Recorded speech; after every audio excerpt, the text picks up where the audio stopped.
Welcome my YouTube channel. চলে এলাম একটা অ্যানাদার ব্লগ নিয়ে। ব্লগ বলা বলে এটা ভাবে একটা ফানি ভিডিও, পিচের ভিডিও, আমাদের খেলার মাঠের ক্রিকেটের ভিডিও হবে। এই ঘরটা দেখতে পাচ্ছ, এই ঘরটা আজ পড়ে আছে 20 বছর ধরে। একটা লোকের ঘর, খুবই গরিব লোকের ঘর। এই ঘরটা করে অন্তত এখানে ফেঁসে গেছে।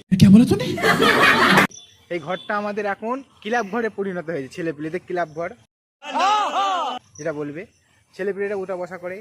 ঘরটা ভালো ঘর, কেউ যদি কিনতে চাও বলবে 150 रुपया देगा। তো ঘরটা আমাদের ক্লাবের উদ্দেশ্যে বেঁচে দেবো ঘরটা। 20 বছর ধরে লোকটা আসছে না। আমাদের পিচটা তোমাদের দেখাই, চলো। এটা আমাদের খেলার মাঠ। খেলার মাঠটার অবস্থা খুবই খারাপ। ছোট ছোট ছেলে পেলে নিয়ে খেলা ভালোই হচ্ছিল, এই বৃষ্টি হয়ে এমন কাণ্ড করে দিল না। ये पिच में तालाब में पानी आ गया, पानी इतना पानी आ गया, खेला कुछ भी कर भी नहीं हो रहा है।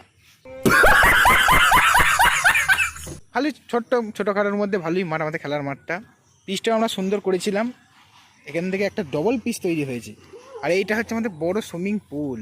এখন পরিণত হয়েছে কাচরাকা ডাব্বা। কাচরাকা ডাব্বা সুইমিং পুল ছিল এককালে, কিন্তু এখন কাচরাকা ডাব্বায় পরিণত হয়েছে।